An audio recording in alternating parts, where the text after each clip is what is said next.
everybody, it's Allison here from Common Ground Garden. It's about the 10th of August. We've had a crazy hot summer. We're in a severe drought here. It's been record-setting heat, just so hot. And so the garden's really suffered this year, both the flowers and the veg. We've had a ton of stuff die. So a lot of what we're doing this year is just kind of keeping stuff alive for next year. And you know, my harvests are probably like 25% of normal, which is except for the green beans. The green beans are doing great. They love the heat. But yeah, I'm going to just show you guys around. It's been a tough summer. I'm sure you guys feel the same. We had huge bug damage, and then again the heat and everything. But anyway, I'll just take a look. It definitely looks beautiful, and I'll just explain some of the things we're doing right now to keep things going throughout the fall.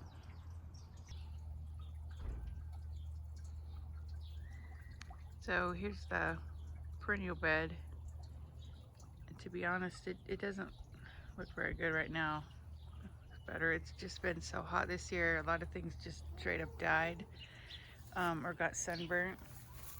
I mean, like, look at the tips of the iris.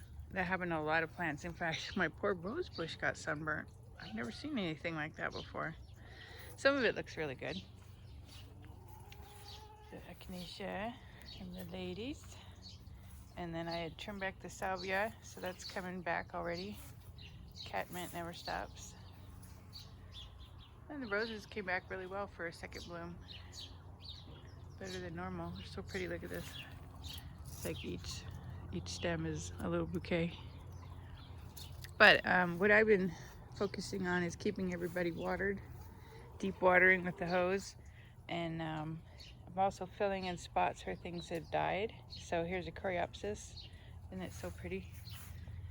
I've been finding a bunch of stuff on clearance at the nurseries right now.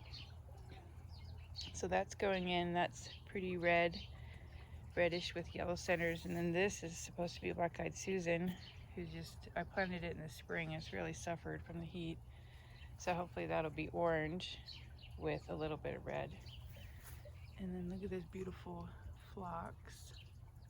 This should be, you know, fairly tall when it's filled out. And it's just a beautiful color. Then again here I have a really pretty coreopsis. And then a Black-Eyed Susan. So hopefully it'll be a theme. And then I got the, hello, you're always right here, chicken. I got a really good deal on some daylilies, which do really well here in Utah.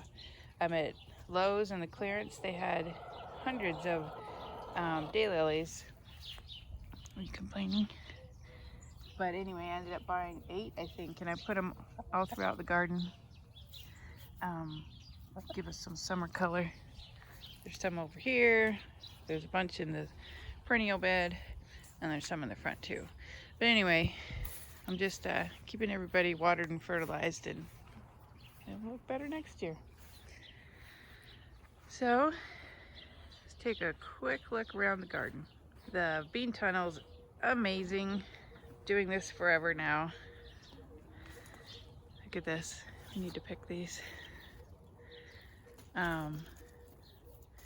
The first big pick I did, I got 3 gallons of beans. I got 3 gallons the other day. Here comes the dahlia. So I'm definitely doing this from now on. That's the bean tunnel. And then there's dahlias here, here. You can see this guy, it's beautiful. I'll show you a close up. And then the one that I planted in the last bed didn't make it. But they really like to be watered the same way the veggies do, super deep water. So that is definitely the plan. Look how pretty. But anyway, yep, look at this. I have a million beans coming.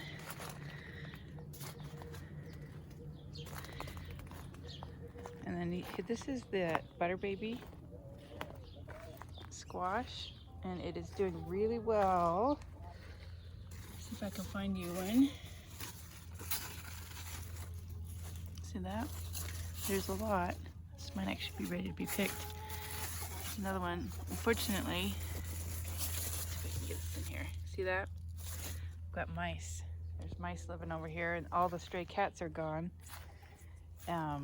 So everything's getting nibbled. The potatoes, the squash, just everything. Peppers. So that's upsetting. But unless I have both my indoor cats are too old to hunt. So I don't know what to do. Been having tons of trouble with the goats getting out and then getting themselves sick from eating the chicken food.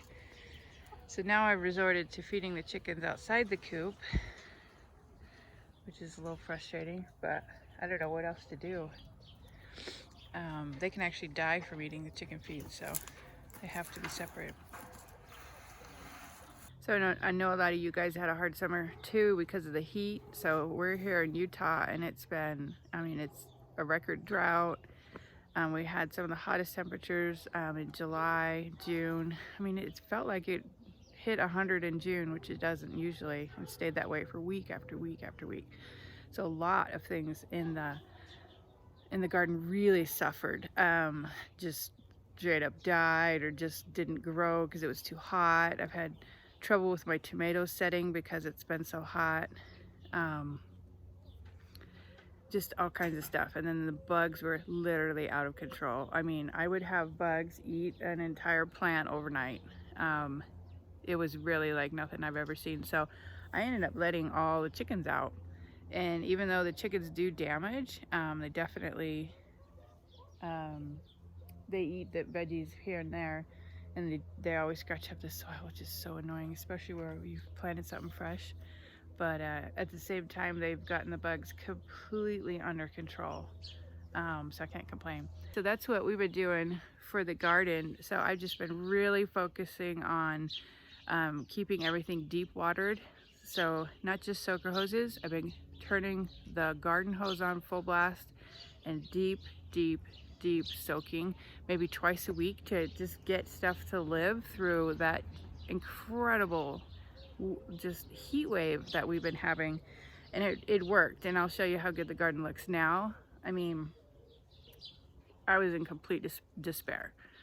And then definitely like the yields compared to last year, we're like at a quarter.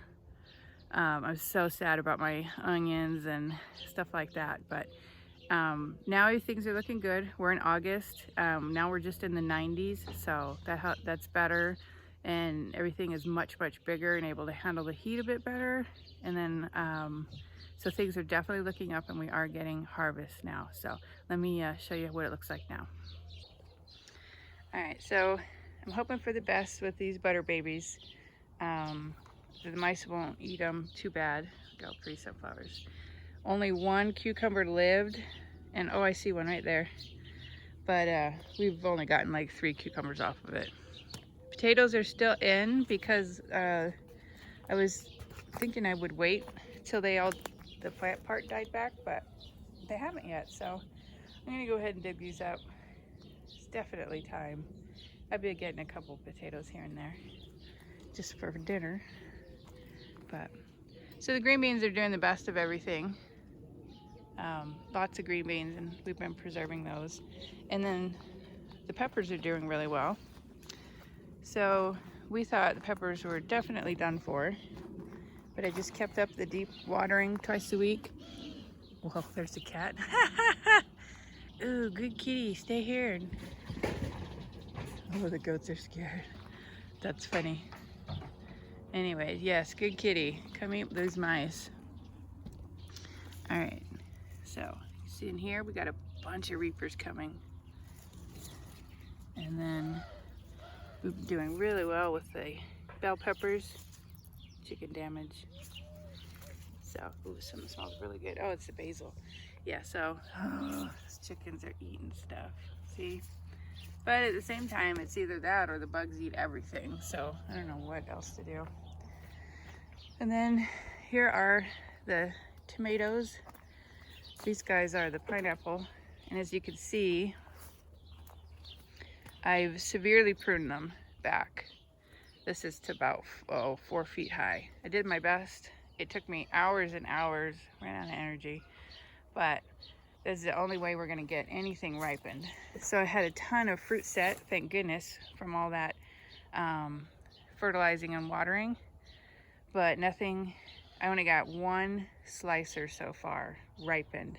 But I will say this, I did this yesterday and the day before, and look at that right there, already blushed. And then I'm pretty sure I have a tomato to pick over here. Let's just check it out. So by pruning off all the leaves, oh yep, see, there we go. Works like a charm apparently. There's two, amazing. All right. So oh yeah, look at this. Oh my goodness, this was not here yesterday. Look at that. I can't believe how good that worked.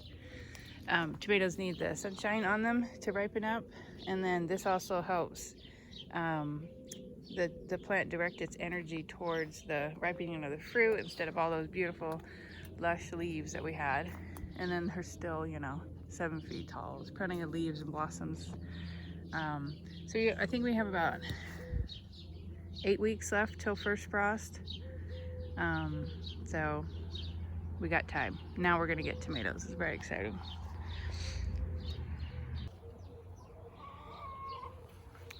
Look at this beauty. Look how big it is, right in my hand. And the blossoms are even better. Show you something else I love is this oregano. So pretty. I cut it and use it as filler. The bees love it. It's weird. It all bent down this year, as did a lot of things. But let me show you what I've got planted for fall. All right. So right here, I planted lettuce. Oh yeah, I can see a couple popping up. See that? Yeah. And then underneath these two are carrots that are sprouting. That works so well. Keep the soil evenly moist. And then here are carrots that already sprouted. So that's the second crop. And let me take you over here. Look at the mulberries. I'm having such a hard time getting them though because the birds are here every morning eating them, all the ripe ones. But I mean, just look, there's so much food. It's amazing. Ooh, look, it's a cheater way to get mulberries. Yes. I'll eat these. Yum. So in this bed, there is broccoli planted out. Hopefully we have enough time. And peas. Peas are doing pretty good. And I'm hoping that they will crawl up these sunflower stalks. See that chicken in there? Taking a dirt bath. But yeah, look at the sunflowers. My favorite. So all these trash cages and the stuff I have on the ground is to keep the chickens from scratching up the soil or like actually eating the plants. It looks like trash, but this is reality. So I'm really hoping every year I do try to plant a second round of things, and if it works, you know, that's like a whole nother bed of food, 2 whole beds of food. So I definitely need more lettuce and stuff. We're running out, but yeah, it works great. I never quite get it right, but it's always worth a try. I already had the seeds. I did buy the broccoli because I saw it in the nursery, but pretty exciting. Things look so much better right now compared to where they were at before. Very, very happy. So I was going to show you my disappointing onion harvest. If you guys Remember, I planted an entire 4x8 bed of onions, at least 150 or 200 onions. And I got about double this. These guys are outside curing. And then a lot of them, this one looks good to me, but a lot of them are very small. So what happened is, because of the extreme heat, all of a sudden, even though they weren't big enough, the stalks fell over and they were done. So they didn't get a chance to sit in the soil and bulb up. It was really sad. So I'll try again next year. I'd love onions. I mean, if you can get them cured. They just last and last and last and last. Another thing I had trouble with is once I picked them, because the stalk had died so early, probably a good third of the onions were squishy. And I've been just going through them and pulling them out. So that was a bummer too. But at least I got something, and I'll have potatoes and stuff too, so that's exciting. But still, I was hoping for just bags and bags and bags of onions. But win some, lose some. Well, thanks for coming along. I hope you guys aren't too discouraged with this terrible summer with smoke and heat. I know if you started gardening this year, you might want to give up, but don't. It'll be better next year. But yeah, it's hard not to get discouraged when you're getting like a quarter of what you're used to getting. And it's funny too, because like the garden looks so amazing, but you know, a lot of this, like these guys are native sunflowers. They just thrive when conditions aren't as good. But I mean, it's beautiful. But you know, the point of gardening is to get food. So I can't believe the amount of things I had died. Like all the pumpkins died, all the watermelon died, all the honeydew and cantaloupe. I don't have any zucchini. Like, how can you be a gardener and not have zucchini? Those all died. I have one patty pan that's still alive, getting stuff off of that. But yeah, I just encourage you guys to hang in there, and you can follow my channel for Utah tips. You know, we're here in zone 6, so that actually applies to a lot of the country. It's just that this is such an unusual year. But anyway, remember guys, appreciate you watching so much, and life's a garden. Dig it.